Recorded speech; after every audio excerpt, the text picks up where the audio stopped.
Welcome to another session.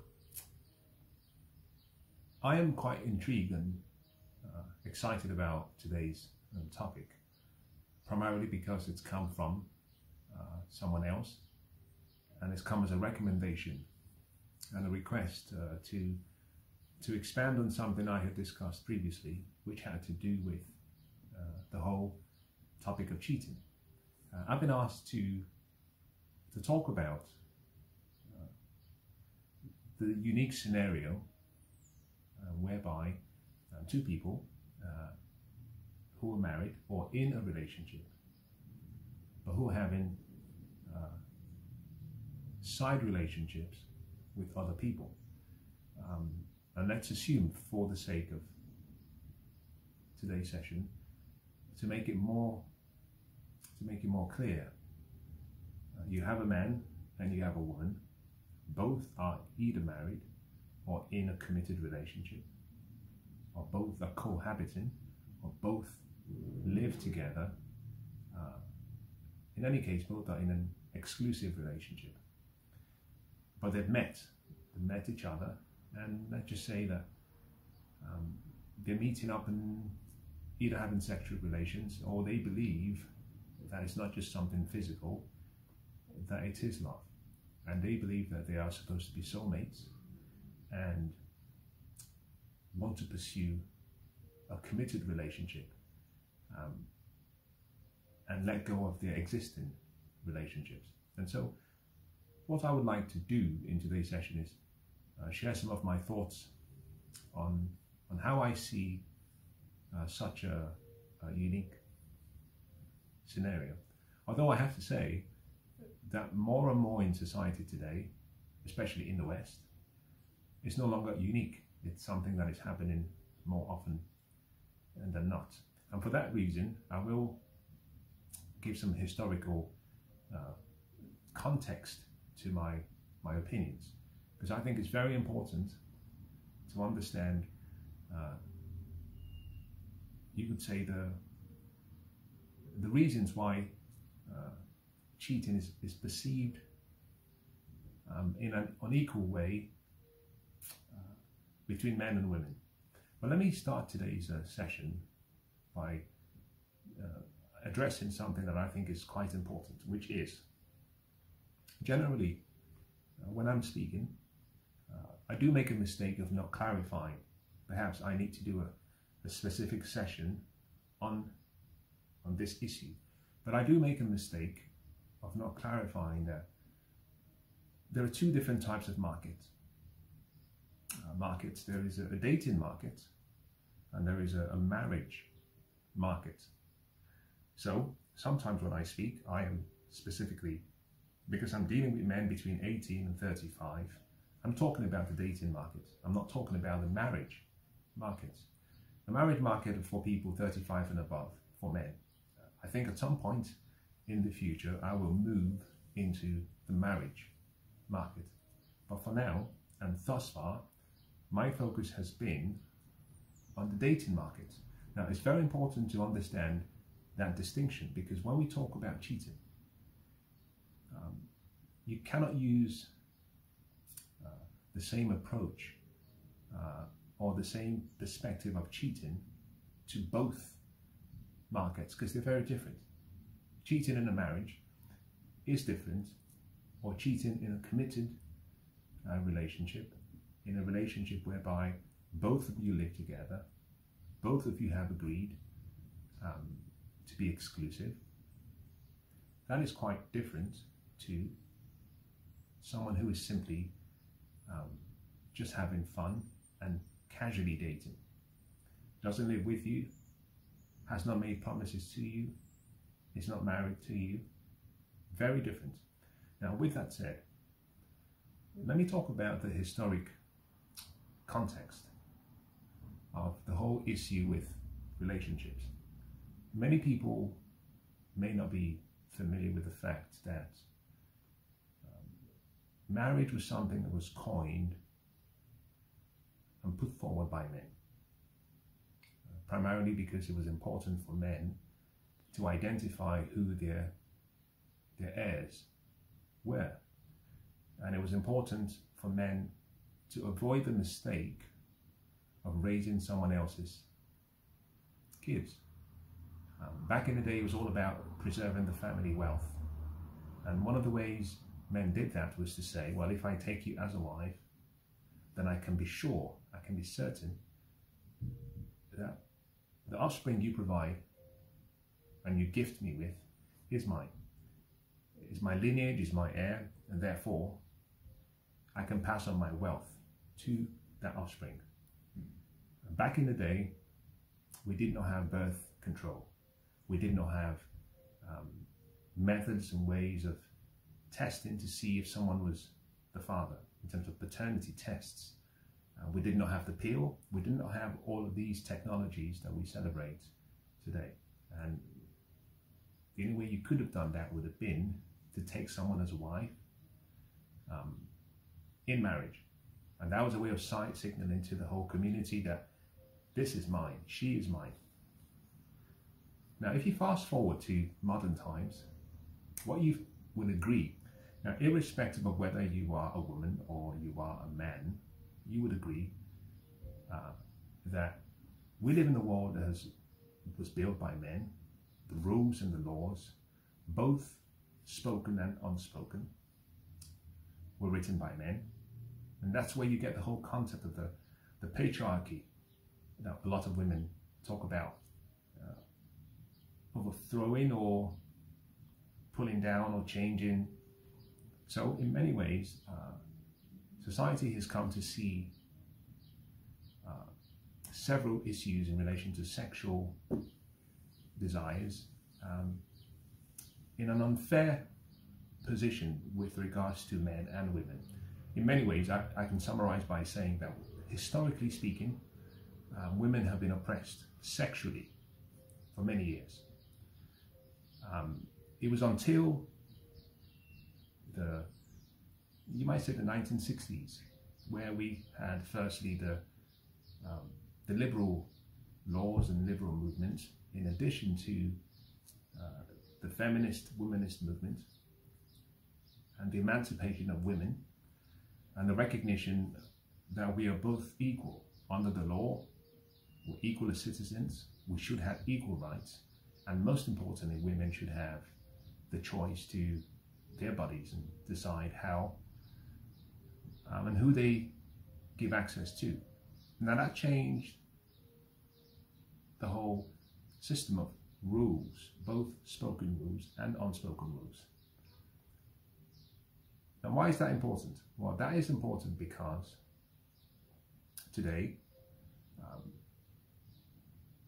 women are more liberated. For the first time in history, women do not need men for protection or provision. In the early days, now I remember, even if you go back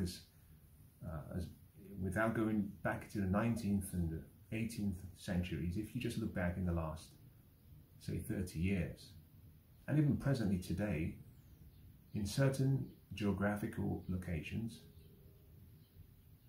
if a woman decides to explore her sexual desires and freedom, she runs the risk of being ostracized and called names, especially outside of the modern West. And so for many years, because the men were the ones who brought back the bacon, they provided the resources, women stayed in relationships where they were very, very unhappy, both sexually, emotionally, and even spiritually. But they stayed because they had no choice. Society at that time did not employ women within working environments, and so the woman had to stay at home. The man was allowed, therefore, to fund his own sexual exploits and sexual desires, and to express himself outside of the home. And it was generally considered as acceptable, but it was frowned upon for women. Well, we fast forward, and today, women across the developed West, about 2/3 of all college enrollments are women. About 2/3 of all people who graduate from universities and colleges and who are doing well in academia are women. Women are now liberated. They have been emancipated. They are doing very well in the job market. And so women are earning their own wealth through their own human capital. And for the first time since the 1970s, what we've seen is women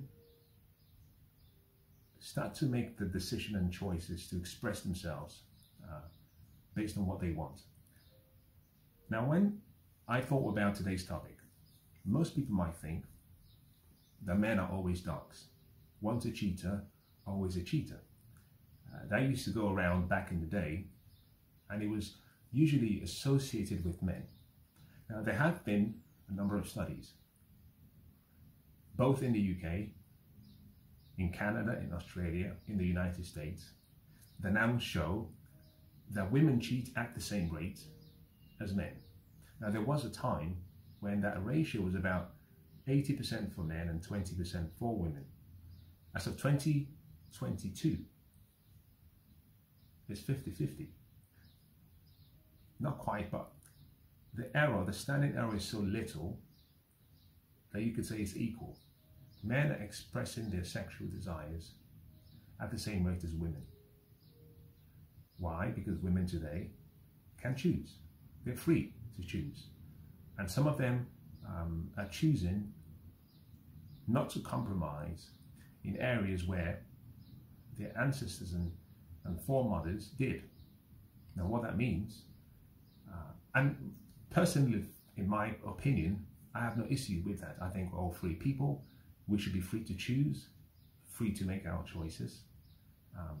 And the same laws and rules should apply to both sexes. Now, why have I gone with all of that explanation? I've done that for a reason, because this is where I start to try to address some of what I consider to be quite potent to today's topic. I'll make some sweeping statements.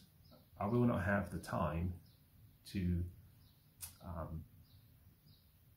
go into it in much detail. But as I'm about to make the statement, I'll make you aware of that point in time so you can take note of the statement. And the reason I'm going to make the statement is for a number of reasons, so that you can agree or disagree. And if you disagree, you're more than welcome to share your perspective. Now, all of the explanation that I've given thus far is simply to say that, that there is a myth to women, to modern women today. The myth is that modern women are sexually frustrated or sexually limited and restricted. There is a myth that women prefer monogamy in relationships. And this myth obviously was founded on some truth in the early days, primarily because women bear a higher consequence with regards to childbearing if they get the decision of sexual freedom, if they get that wrong. Now remember, this is a myth today. It wasn't a myth before the discovery of the pill, or before the invention of plumbing, before the invention of other technologies that women use today, like tampons, the pill, contraceptions. All of those are technologies that enabled women to then reduce or mitigate the high risk of making mistakes in relationships. For example, if a man has an affair and he impregnates another woman, he doesn't bear the consequences of carrying that child for 9 months. So he can go about his life. In parts of the West, there'll be a requirement for child support, but that's all he has to pay. Outside the West, the man can go about his business not making any payment for the rearing of that child. So he pays no price. Today, thanks to technology, women who make mistakes And if a woman is impregnated by a man she does not want to be with, she has the option of using a contraception to terminate that pregnancy. Therefore, there is no implication or cost. There is no heavy burden for making that wrong decision. So therefore, there is a myth that women want to be in a monogamous relationship in the West and across the world today. Now let me address two things: monogamy and monotony. Now, both start with the four-letter word mono. Monogamy has to do with having one spouse, making a decision to be bonded with one person sexually. Monotony has to do with the lack of variety. Effectively, it has to do with sameness.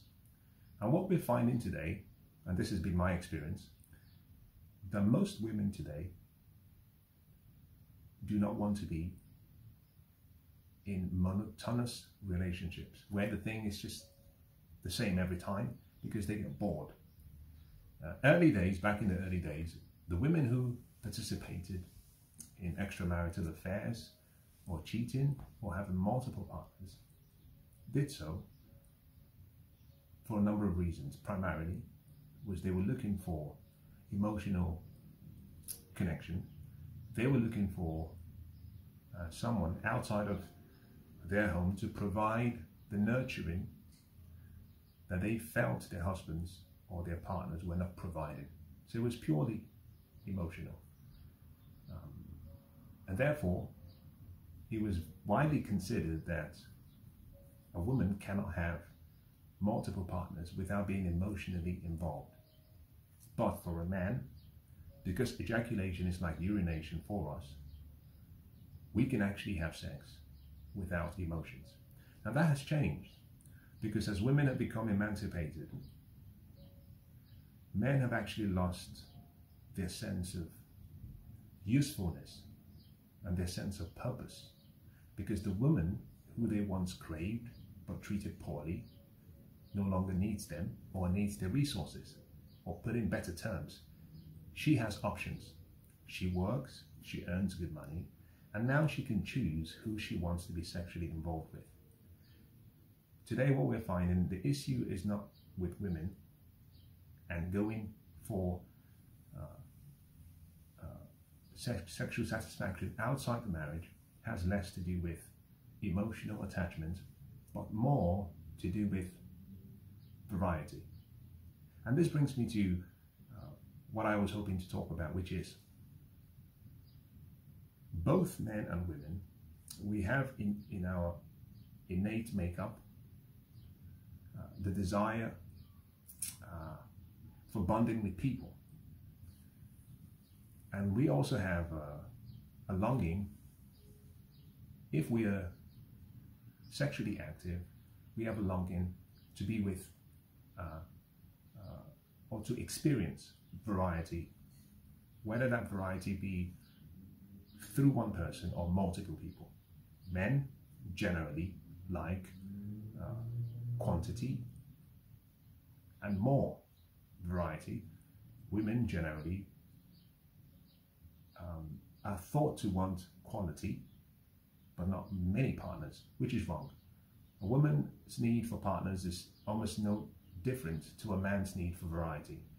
There is a difference, slightly a subtle difference, in that a man can have, a young boy can have, in his 20s, would happily bang 2 different girls every day of the week and have them rotate every single day. So in a week he might happily go through 14 or 15 different women, happily. So he has multiple partners. The woman, on the other hand, will be quite happy to have maybe one every day or one every other day. Both are not in a monogamous relationship. One might be having 14 and the other has 6 or 7, is still having multiple partners. Now, I share that simply to make the point, which is that men are still of the mindset, wrongly, that women do not like variety. And this is a miscalculation that most men make. Today, in my opinion, and especially in the modern West, both parties and the liberation that has come to the woman and the female movement has created an equal footing where both sexes can explore their desires to whatever height they choose to. Now, this has created what I consider to be an interesting dilemma. This is where I make perhaps the second point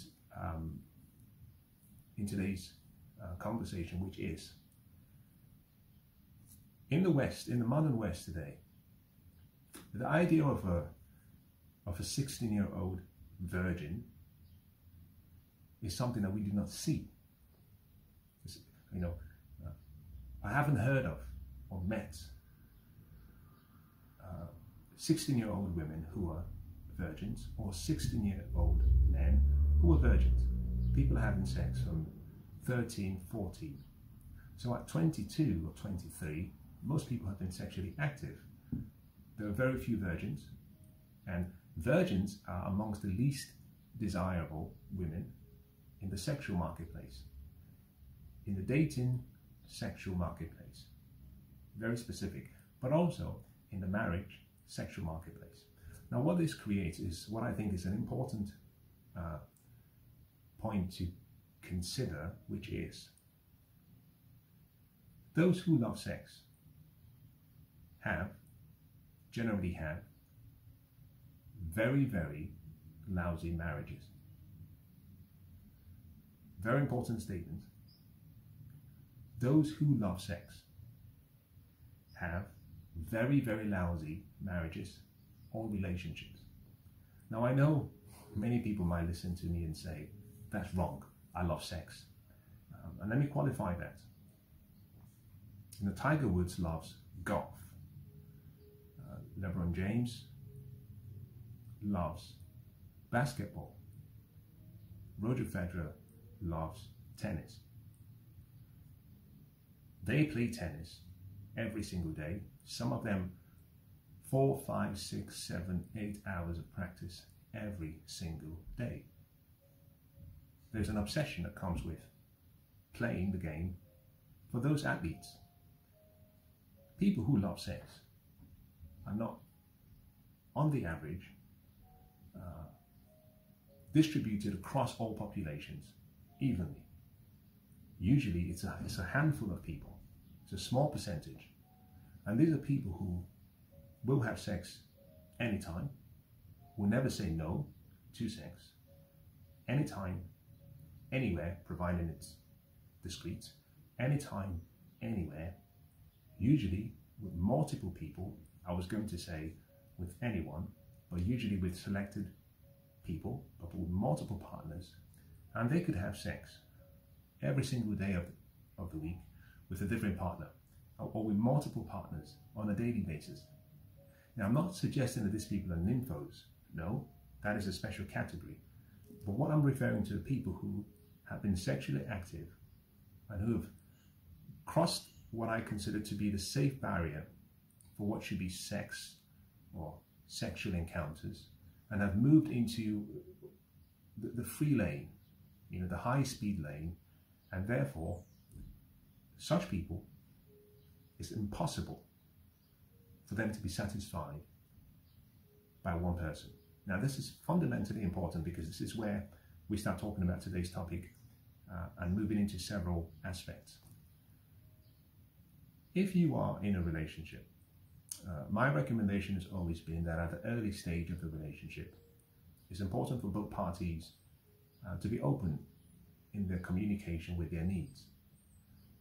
I say that dating is the art of deceit, and I will explain how this works. But in principle, I put my best foot forward, I present myself in the best way, I'm tolerant at the early stages, simply because I want to get into your pants, you being the woman.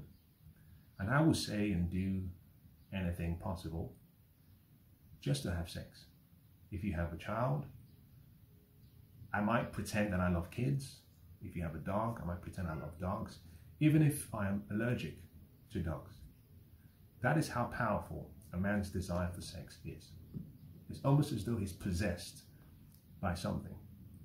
As soon as I get sex, suddenly I can start taking off the layers of pretense and layers of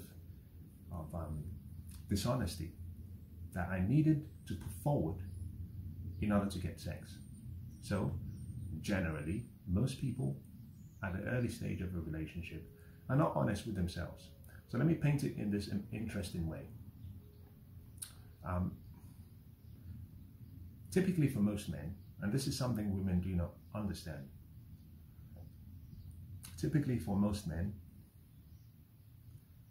let's say you and I were dating and you could only see me on a Wednesday evening, and let's say you came over on a Wednesday evening and I wanted to see you again because I wanted to have sex on a Thursday evening, and you had plans and you said, I'm sorry, I can't make it today, being Thursday, can I come on Saturday? And I said, well, can you come on Friday instead? And you said, no, I have a meeting, it's going to run late, best we see on Saturday. For men who are generally sexually active and who have game and who are in the sexual marketplace freely, we do something very simple. We scroll down the list and we look at the next name, and we call the next person. Someone comes in and services us on a Wednesday. If you can't make it on a Wednesday, another person can come on a Thursday. If you cannot make it on a Thursday, someone else can make it on a Friday.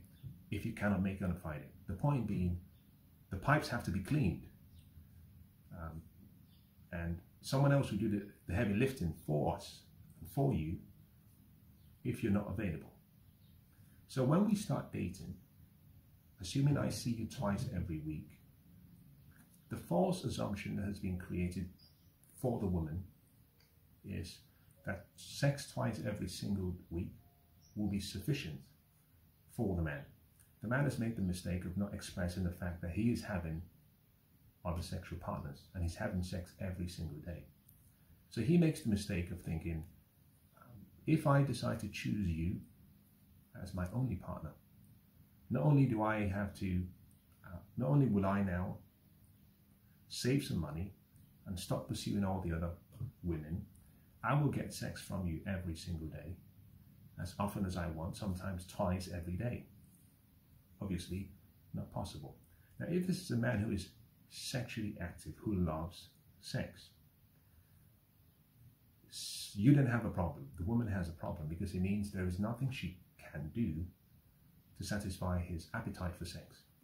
When the relationship becomes a mono relationship, he will look elsewhere for that need to be met. In addition to that, it is my view, and I had a conversation with a friend yesterday where I said, one of the issues is, or one of the gifts, perhaps the second statement or third statement I would make in today's session, is that, guys, one of the things you have to do is gift the woman with the gift of insecurity. A powerful gift to give any woman, similarly, a powerful gift a woman can give any man. But the gift of insecurity is so important because before the relationship becomes formalized, official, before you go into a mono relationship, before you get married, before you move in together, people usually do their best, put their best forward to meet your needs. So, going back to the same example, the woman gives you sex twice when she sees you during the week. But most women have been raised, wrongly in my opinion, to expect and to believe that the most important price that they can secure is to get married. So women generally come into relationships pre-programmed, and when they meet a man they think is the right person, they want to settle down. Unfortunately, what happens when you find the right person? All of the things that you would have been doing, which were necessary to secure the man, you stop doing. So you stop looking as sexy as you used to. You start getting bigger, chunking up. You start to cut your hair. And then you start to withhold sex because, in principle, you have the monopoly in sex. we can't go elsewhere. So then the man resorts to begging for sex. So now I addressed this in a different session where I talked about the importance of understanding the role that lying plays in cheating. You can't use the word cheating without understanding whether there was lying involved or whether there was intent to deceive. A key point to make. But let me also say perhaps the fourth statement I would make today, which I think I would welcome people who disagree with me, is the following.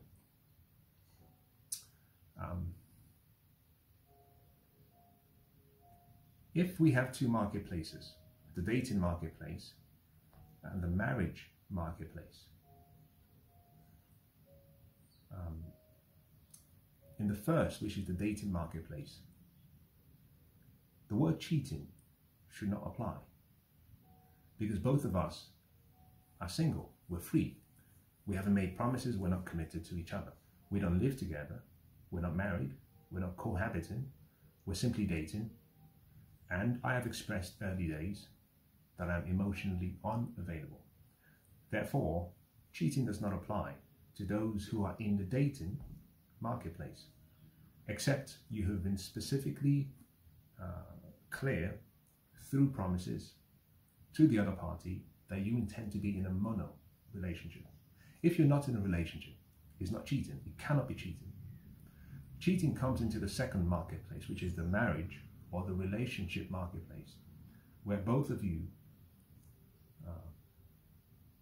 have explicitly or implicitly agreed to be exclusive. Now, the reason I explain this is simply to illustrate the fact that many a times what we perceive to be cheating is not cheating. It could simply be a way in which one person, the man or the woman, can have a need met because someone else has breached the terms of the original spoken or written agreement. So the woman who withholds sex should not be surprised if her husband goes elsewhere to have that need met. And in my opinion, that is not cheating. If you violate the terms of what I call the good faith agreement, the terms of the union, which is your role is to meet my need because there is no one else to meet that need. If you violate those terms, I have the right to have that need met elsewhere. And my position has always been that should be communicated to both parties.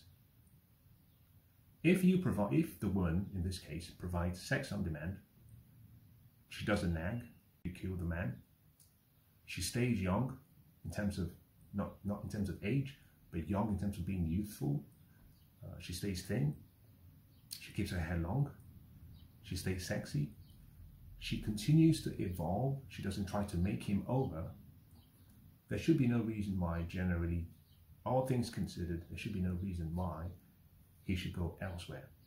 But I have said before, the desire for variety is instinctively innate in most men and in most women. Now, what that means is we have to redefine the whole concept of cheating. Because a man in a relationship where he's not sexually satisfied, and let's forget sexual satisfaction for a second, whose needs are not being met, even at the most basic level, if he has to beg for sex. Let me use myself as a good example, because I think this perhaps will be more relevant. My first relationship was a mono relationship. Monogamy. I was happy with the relationship. I understood the terms. I never had spoken agreements, but I abided by what I call the good faith expectations of the relationship. And it was a nightmare. The idea of you had to struggle for everything. And ever since then, I made a decision that I would not get married until at least 35. I would not be in a relationship emotionally until at least 35. I would focus on my myself. And ever since that first relationship, from my teens up until when I got to the 35-year mark, I met and I dated a lot of very, very, very nice, lovely women. In every single occasion, I made it very clear. I am emotionally unavailable. I have things I'm pursuing. I have been asked a number of times by people who care about me, I don't understand why you didn't get married to one of those women. And my answer was very, very, very simple, but very true. I have always said that had I got married in my early 20s or before my 35th birthday, I would have had at least 2 or 3 different separate divorces. I was that certain. And here is the reason, and perhaps this is perhaps an important thing women should understand. I had wandering eyes, let's put it that way. Now, in every single relationship that I was, committed relationship between that phase, no matter how short or long it was, I never cheated, never. However, I had wandering eyes. And for those relationships that I had, just dating casually, I also had wandering eyes. And what I found was that there was always a desire in me to have something new. And initially, in my early 20s, I thought there was something wrong with me.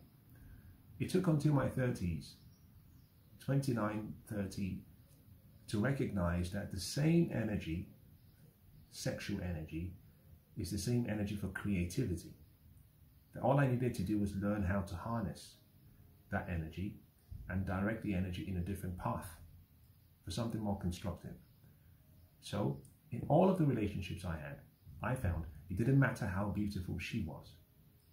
There was always something that I wanted to do. I was almost insatiable. There was always something, a need. Now, I never followed through with that urge, but I recognized that the urge existed.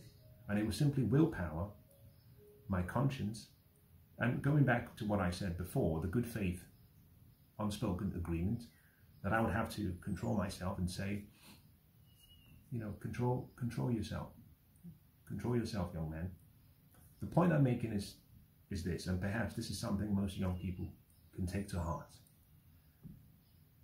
Whether you are a man or you are a woman, if you have a desire to have multiple sex partners, that is an indication that you should not and are not ready for marriage, or that possibly marriage is not the right thing for you, or cohabitation is not the right thing for you.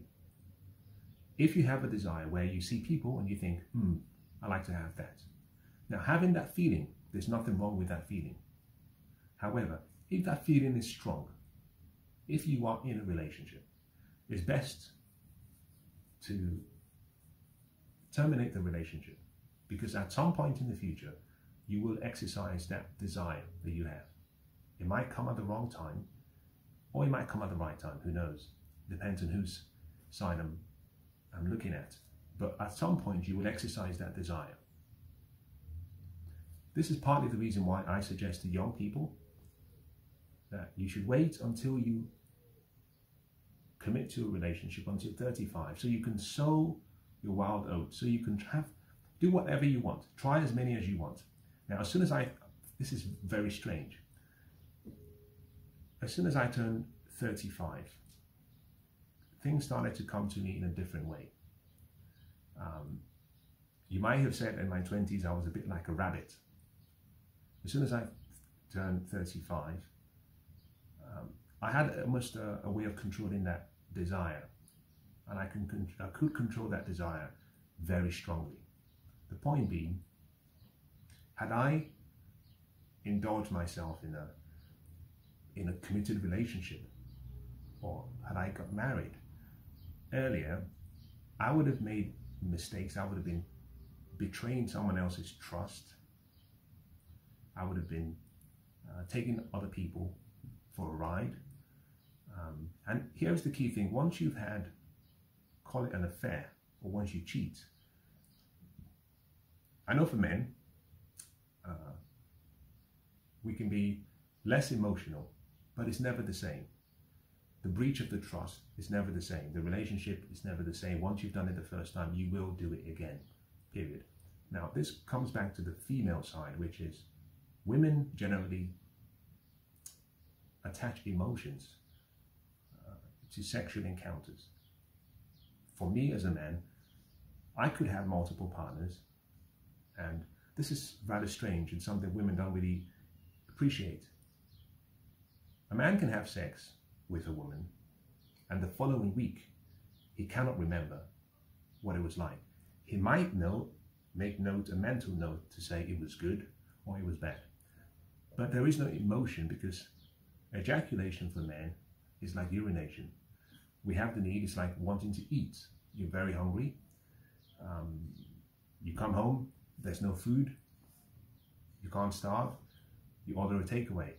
The takeaway satisfies you for that moment.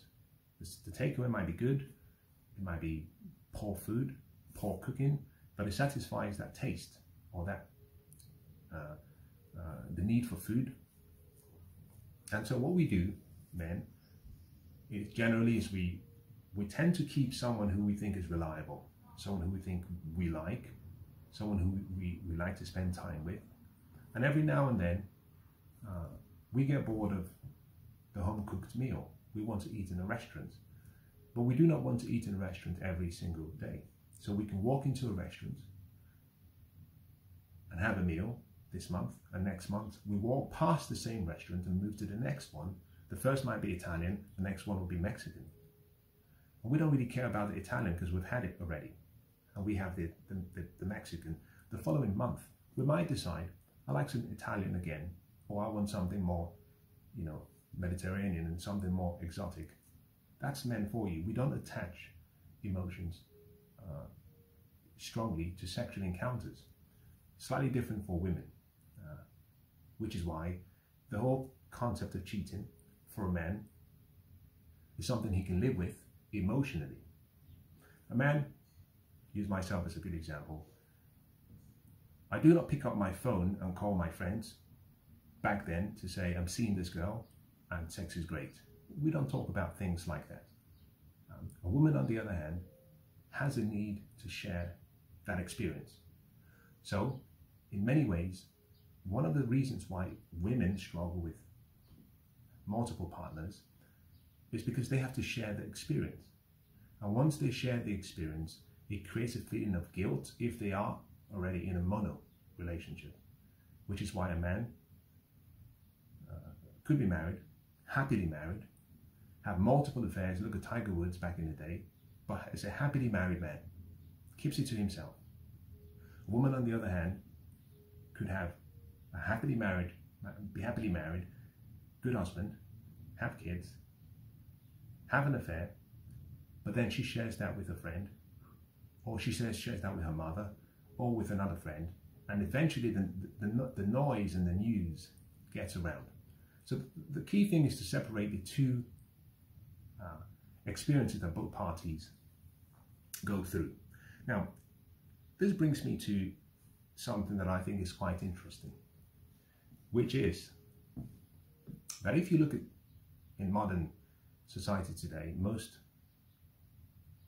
women have been reported to be more dissatisfied in their relationships than the men who are in the relationships. Now, there's so many reasons for this. I might talk about one, but the statistics, the data shows, whether that be Canada, Australia, the United States, or the United Kingdom, and even parts of Europe, women are more dissatisfied in their relationships, or in their marriages, or in their mono relationships, I should say, than men, which is partly why you have that 70% in the UK of all divorce filings are filed by women.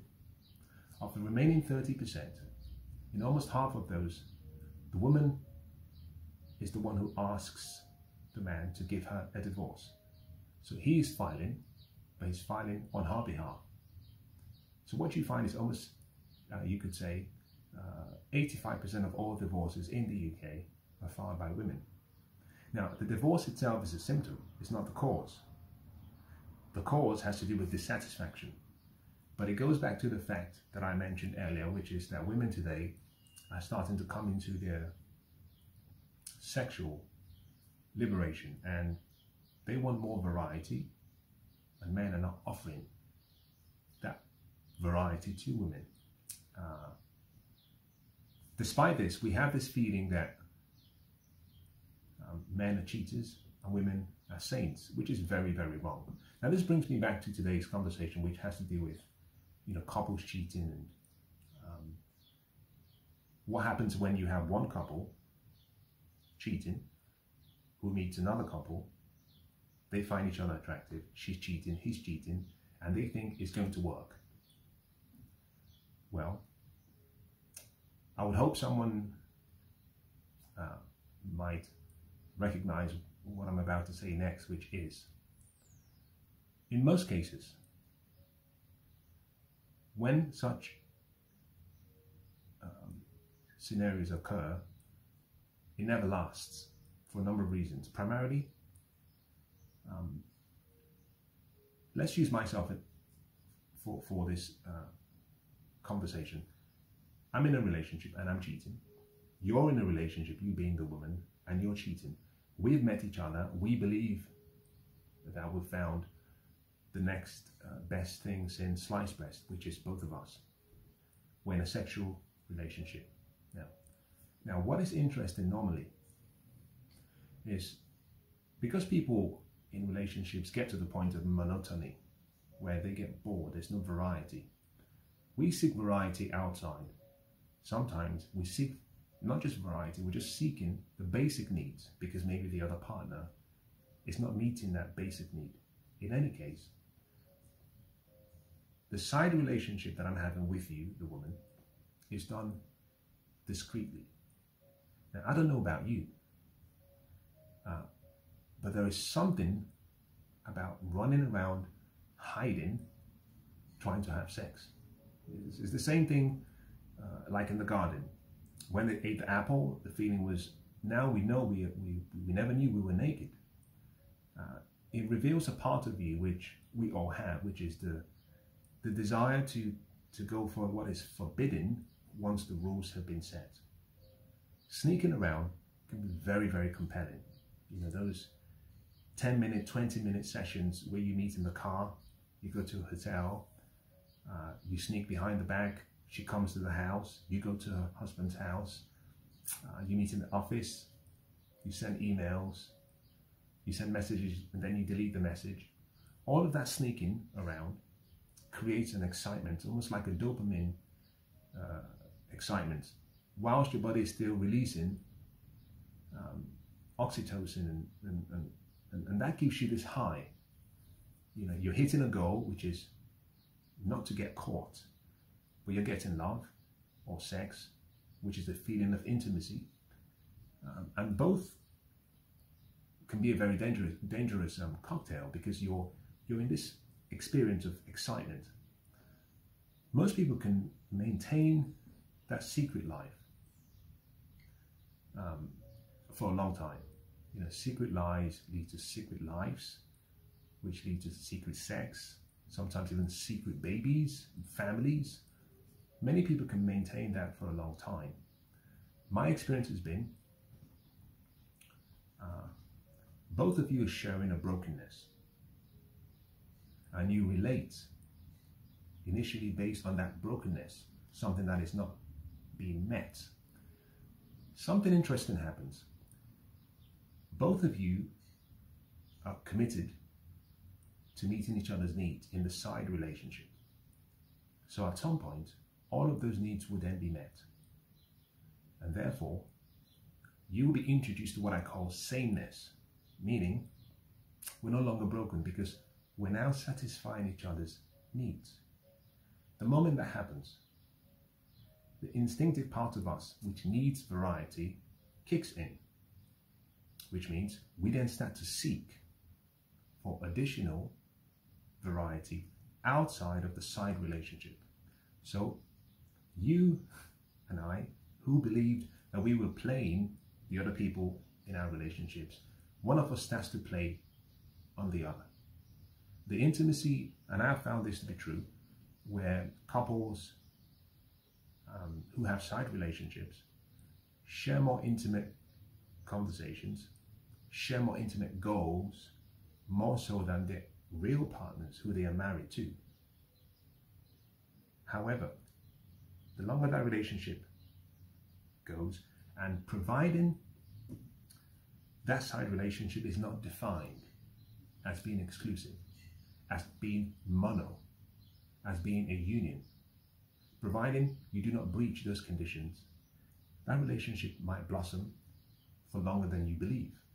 However, the moment one or either party decides to make that a real relationship, a formalized relationship, something always happens. One or both parties seeks for more variety outside.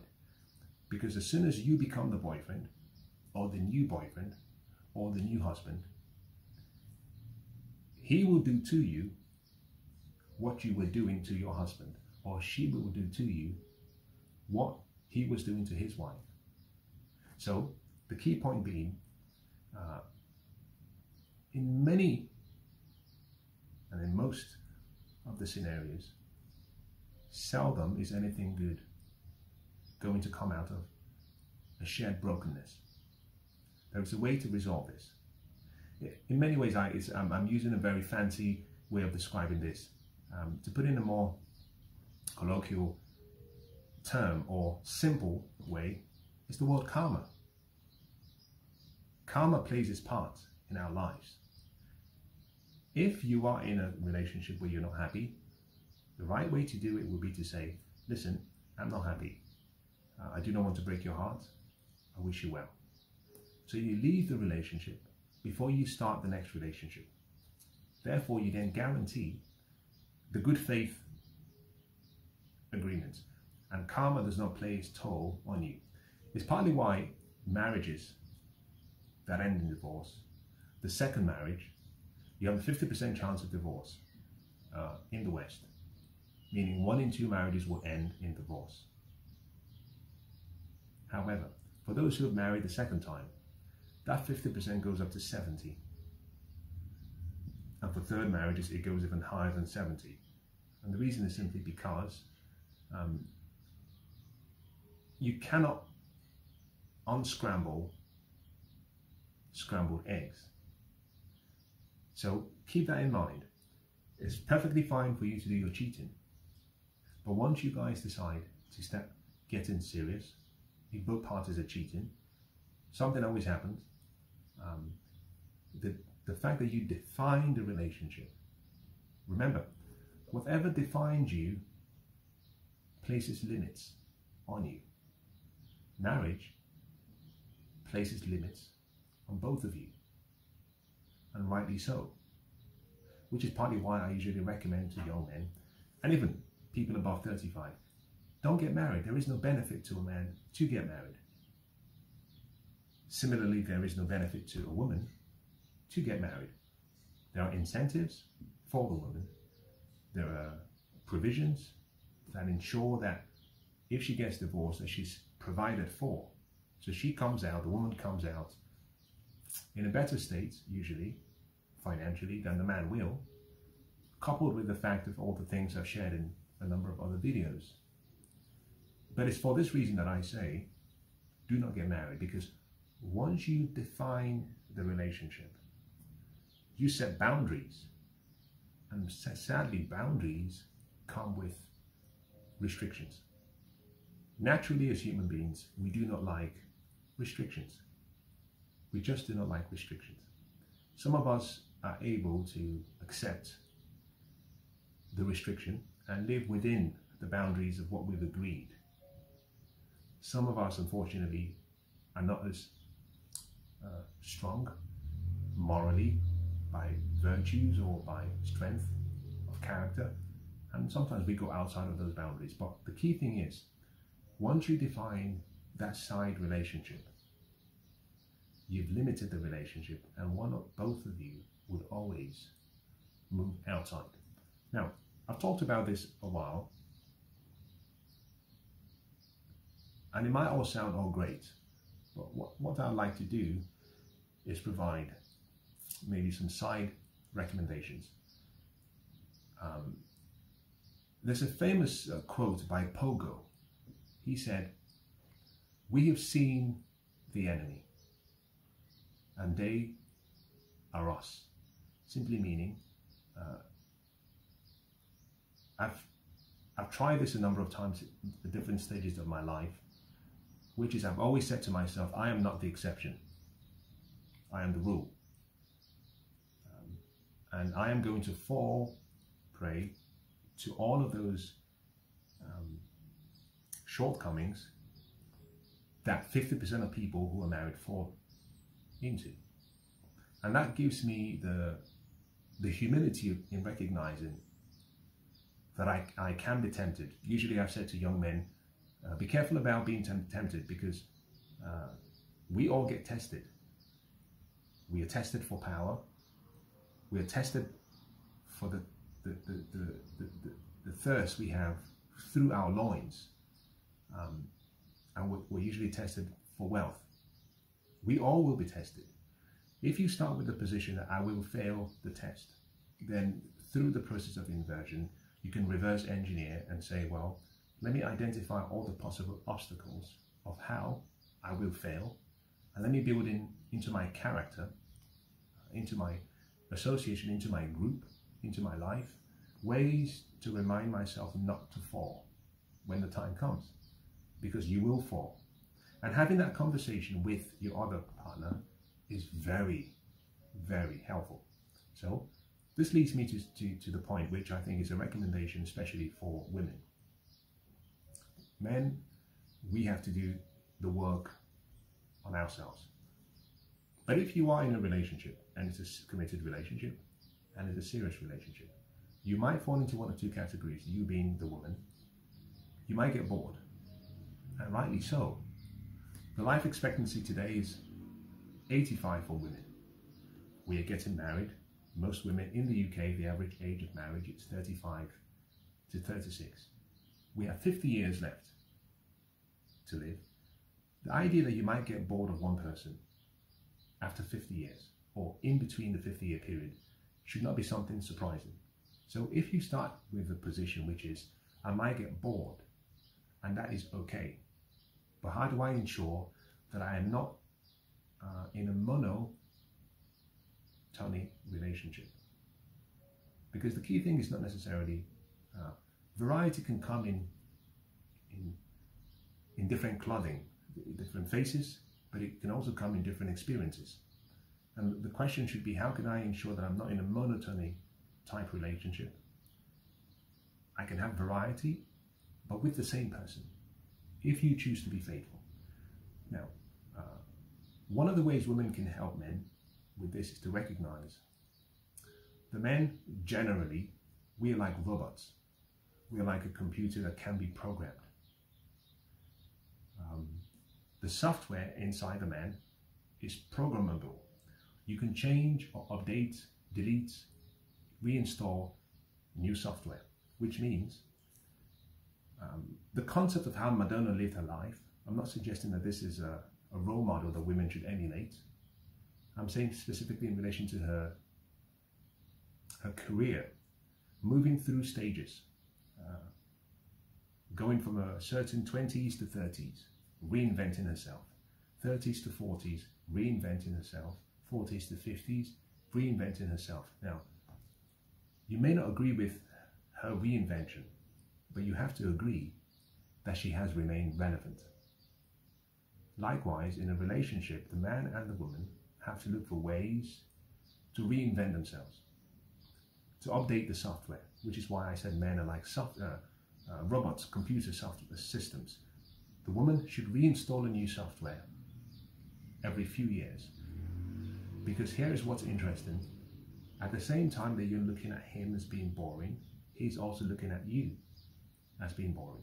So you increase the variety. And that means you have to guide him in understanding what your needs are. But most importantly, recognize when your needs are changing and helping him understand what those changes are and how you want to be satisfied. A controversial but also a very, very valid way for women, and this applies particularly for women. Let's go back to the comment I made about the early stages of dating. You're only available to me twice a week, no problem. The other 5 days, I have some other person, a few other people who can do part of the heavy lifting whilst you're not available. Now, interestingly, most women would agree with this statement. The men women consider to be very desirable in bed, sexually, are usually those who have had a lot of experience or practice, which is why women like players and bad boys, despite the fact they say they don't. The fact being, the person who is a player or a bad boy has a lot of practice. He has multiple partners, and therefore he's more likely to have had more variety, and therefore he's more likely to be more kinky, therefore he's more likely to satisfy your needs. And because he's constantly having new pieces of ass, it means whenever he meets you or has time with you, it's always great. So here's a controversial recommendation. A woman can decide, I'm not going to put boundaries on him. If you, the woman, if you want to have if you believe you love sex, meaning you have a very high desire for sex, and you notice that his performance has started to drop, then ask him to go get a new girlfriend on the side. Get 2 if he wants. Why? Because that practice is what he's lacking. He's getting bored with you. And if he gets practice elsewhere, then it means when he comes back home, he performs better than he would have. Now, very controversial. This simply means you should consider an open relationship. But here's the point. You are participating in that conversation. If you're not in the room, you cannot influence the dialogue or the conversation. So it's better for you to set the boundaries of what will be acceptable to you than to find out that he's running around town causing havoc. You can set the terms. My recommendations to some women have been, he cannot date someone within a certain mileage from your home, meaning if you live in West London, say you live in say Chiswick, he can't date anyone in Chiswick. She cannot live in Chiswick. He can go to North London, he can go to East London, he can go to South London, but she cannot be living in Chiswick because you do not want to be embarrassed when you're out with him, your family, or your friends. Your friends cannot know. One rule. Second rule, he cannot date her for more than 6 months because that's when emotions start to develop. She starts to get attached, meaning the new girlfriend, although he might be purely sexual, she starts to get attached. So there has to be an agreement on rotation. She can't be available for more than 6 months. You have to set the dates when he sees her. He cannot see her every single day of the week. And the reason I'm identifying all of these is to say, women, you need to be participating in this conversation. Now, I know so many women who know that their boyfriends, their husbands, have girlfriends on the side. And they say, oh, men will be men. And I say, great, you know. So why don't you provide guardrails to say, I know you're doing this and let's agree on some terms. You can't have a child outside of our marriage or out of wedlock.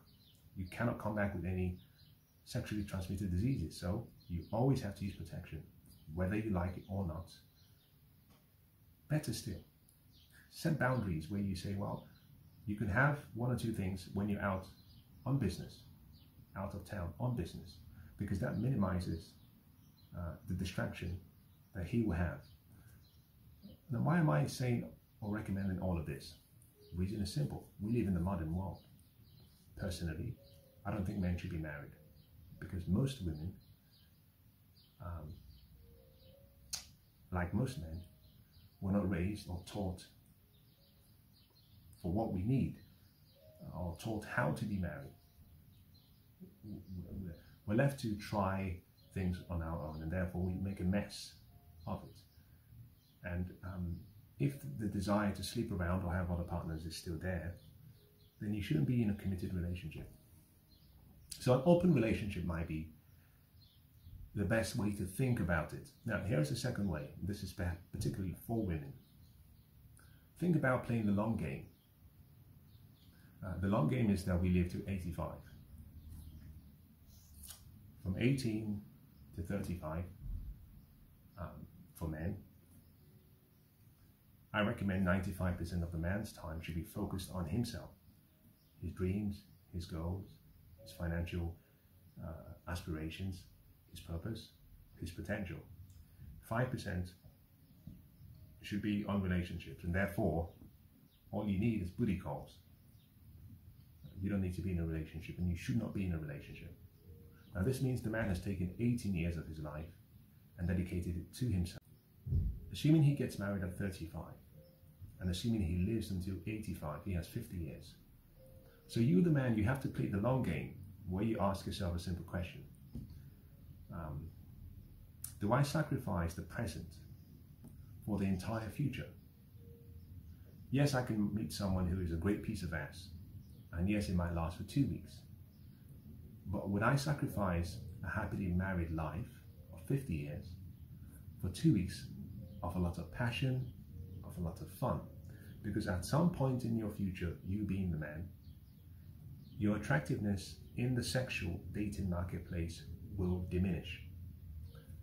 Similarly, for women, you have the same time frame. Between 18 and 27, you have 10 years. You should only consider marriage from about 28 upwards, and let's assume you get married at 30. Or even let's say you get married at 28 and you start having kids at 30. From 28 until 85, you have even a longer period of time ahead of you. But there is a slight disadvantage, and this is where biology and nature, unfortunately, deals a different hand to women. A woman has generally 12 years before her beauty starts to fade. She has to cash in as much as she can in that 12-year period. Between 18 and 30, that is the peak of her beauty, her youth, her desirability in the marketplace, in the dating marketplace. From 30 onwards, her desirability starts to decline. What that simply means is that once a woman has gone past geriatric pregnancy, 35 plus, most men only consider her purely for sexual partnership, with the exception of men who do not want to have families. In any case, once a woman gets to 40, her ability to attract a man of means, a man of wealth, a man of fame, a man who's economically stable, a man who's attractive, a man who meets all of her necessities, dwindles significantly. Therefore, if you are married, and assuming you're, say, 40 years, the idea of you having an affair or having multiple partners outside of your marriage is almost is what I would call a negatively skewed asymmetric risk, because you gain that pleasure, but if for some reason you get divorced at 42, your chances, especially if you have kids, the chances of starting another family and meeting someone of means is very, very slim. As a matter of fact, the man has the upper hand. This is nature. Reason being, the man can pay for child support if there are kids. He can pay you alimony to take care of yourself, but he's free. Men will pay the price for freedom if they want freedom. You, on the other hand, being the woman, the kids are stuck with you. In 90% of the situations, the woman retains the children. She might get the house if there is a divorce, but she retains the burden of the children. Whereas the man becomes a free bird. He can start a new family, he can start a new life. So what this means is that in thinking about your relationships, you always have to play a risk-reward analysis or cost-benefit analysis. What do I gain from having all these affairs? And where am I in my entire lifespan in age? If I'm 42, I still have roughly 40 plus more years. You do not want to be alone as a woman for 40 plus years, especially recognizing that most of the men you would get will be those at the bottom of the barrel, men who are what I call the rejects, either men who are not desirable to other women, men who've been divorced, men who've separated from their wives, men who may not be committed to you like you may have obtained during the peak of your beauty. So keep that in mind. Play the long game. And whilst playing the long game, recognize that, unfortunately, with the choices we make in life, the choices come with constraints, they come with consequences, and unfortunately, therefore, we have to make trade-offs. There are no solutions. That has been my experience in life. There are no solutions. In a world where we have finite resources, there are no solutions. Someone once said to me when I was probably about 14, and this stuck with me. They said, the beautiful ones are not born yet. And I have found from my experience, that is the truth. Every single day, I meet someone and I think, when I was in my 20s, I would meet people and I would think, this is it. She rocks my world. She's the most beautiful, fantastic, everyone wants her. 2 months later on, I see another younger one. There's always a new model coming out every day. You will never be satisfied because that's the beauty of life. You're supposed to control your appetite, not satisfy your appetite. What that simply means is that you are going to have to make trade-offs. Make the choices you want, identify the constraints, identify the consequences, list out the trade-offs you have to make. Both of you then need to sit down and discuss openly. And perhaps here is the fifth word of the day: choose your poison. Now, we all will choose our poisons. Just make sure you're drinking the poison you've chosen. Don't drink poison someone else has chosen on your behalf. So sit down, communicate through open, honest dialogue. I'll give you a good example in myself. In the relationships I have had, I have always made it very clear. I do not give women ultimatums. I don't tell you what you will have to do. I simply tell you what I will not tolerate. And I'm very specific in certain areas. You're born with the face you have. We all get old. I cannot compete with my 18-year-old self. He is much more attractive than I am today. We all age. You're born with the face you have. For most of your life, you're born with the height you have. Those are incidental, intrinsic to who you are. There is something you can do about your attitude.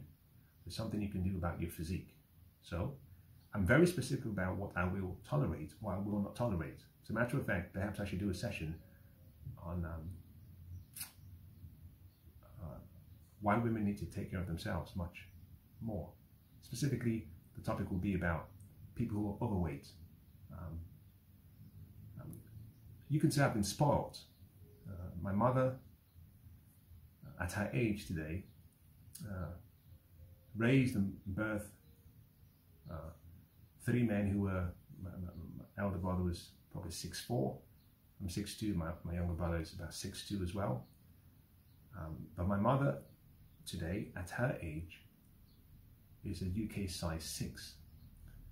And that means all of my life I was exposed to a beautiful woman as a model for what I look to as being beautiful. And that simply means I have expectations in terms of size, dress size, how in terms of your proportion size, you know, it's might call it height to weight ratio, etc., etc. Attitude, sex on demand,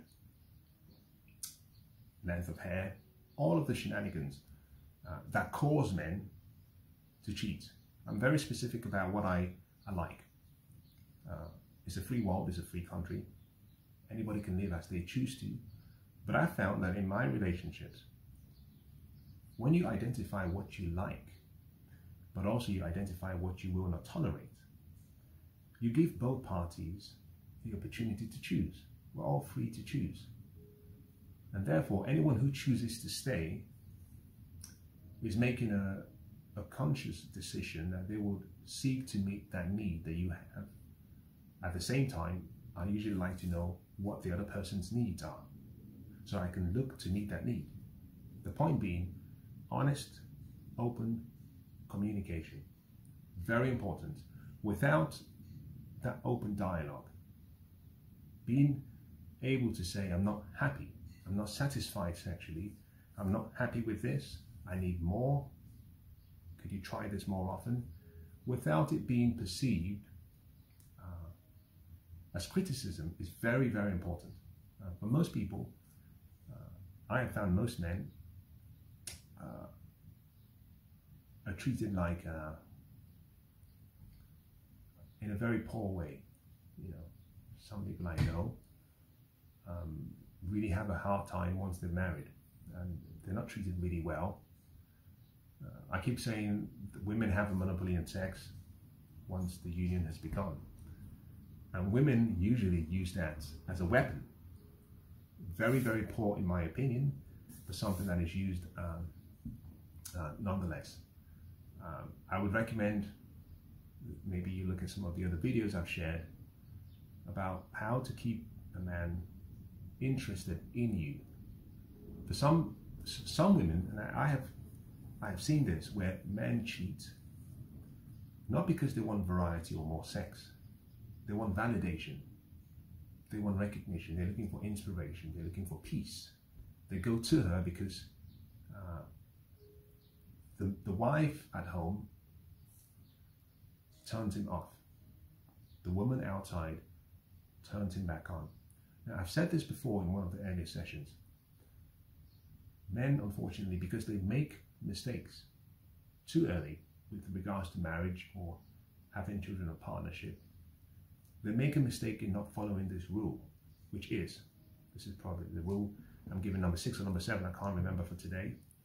Men do not marry women who turn them on, because generally speaking, beautiful women, 9s and 10s, usually turn on all men. We do not marry women who turn us on.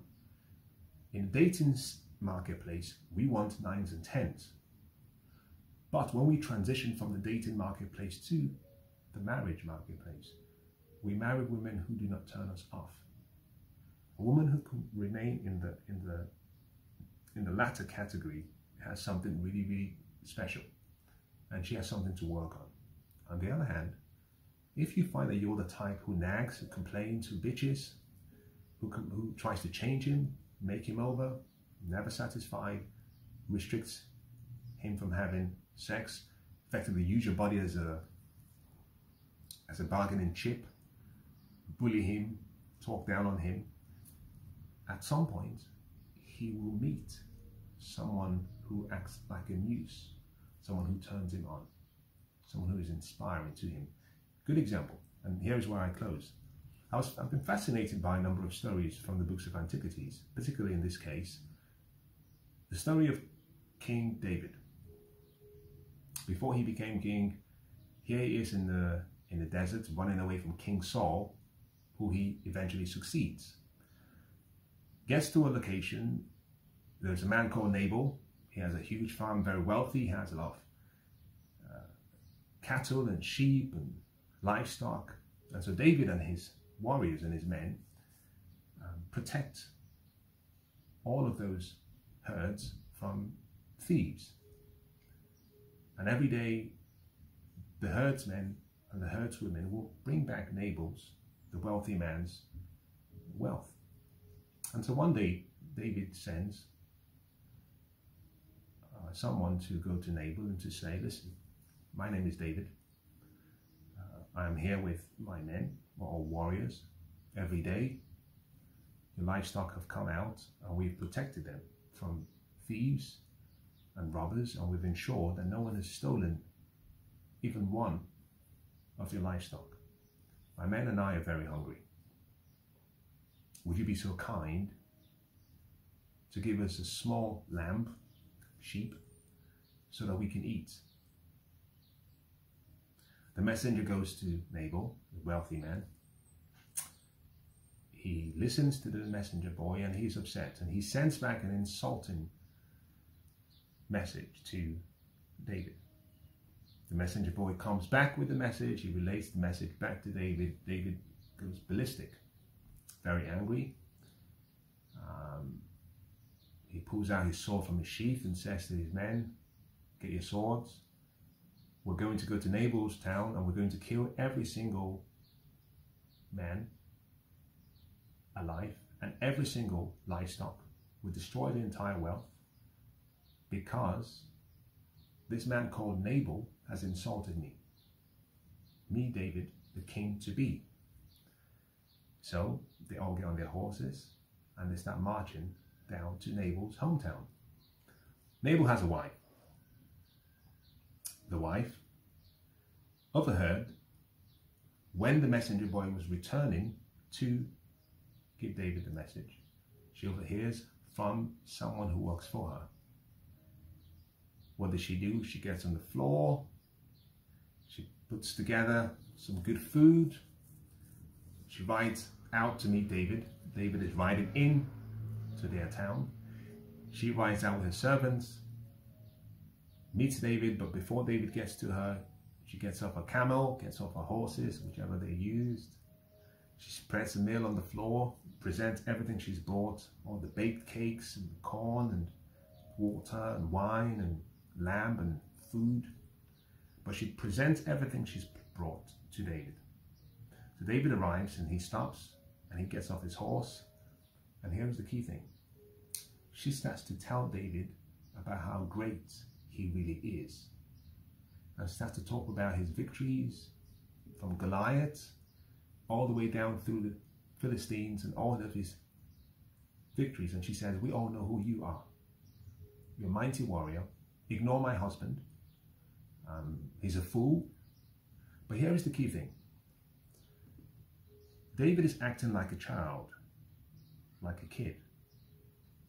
She speaks to the king in the kid, even when the kid is acting a fool. As she starts to speak to David, he becomes inspired. He changes his mind, he takes the food, and he returns home. Now here is perhaps what I think, in my opinion, most people might consider it to be a rather average story. Here's what's important. Nabal, her husband, hears later down the line that David and his army were coming to kill him and his entire household. So he has a heart attack and he dies. News gets to David. Now remember this, David only met this woman once. News gets to David that Nabal is dead. He sends a message to Nabal's ex-wife, or Nabal's widow, to say he's coming through the same town soon. Now at this point, David was king. David marries this woman who he met once, who presented to him and who spoke to him in a remarkable way, using wisdom. Meaning, a man does not marry the woman who turns him on. Or rather, a man does not marry the woman who turns him on. He marries the woman who doesn't turn him off. A woman's words and the way she speaks to a man can make a huge difference. I have said to a number of people I know who are married, women, I said, you're worried too much about what's between your legs. You ought to know how to use what's in your mouth, your tongue. know how to talk to a man. Because if you know how to talk to a man with your tongue, you can make a man resist any temptation that comes in relation to cheating with your tongue than you can with what's between your legs. Because you see, what's between your legs is like a commodity. There's a new one produced every single day. A younger model, a better model, a much more exciting model. However, what is in short supply today is a woman with a wise tongue, a woman who knows how to speak to a man, who can speak to the greatness in him, who can speak to the king in the man, even when he's behaving foolishly, but also a woman who can inspire the man into greatness so that he then actually has his conscience activated. A man who has his conscience activated will stray less than a man with no conscience. Now with that, I think I've gone along much longer than I thought I would. I have to apologize. I think it's been a long session. I wasn't expecting it to be this long, but I hope it's been useful.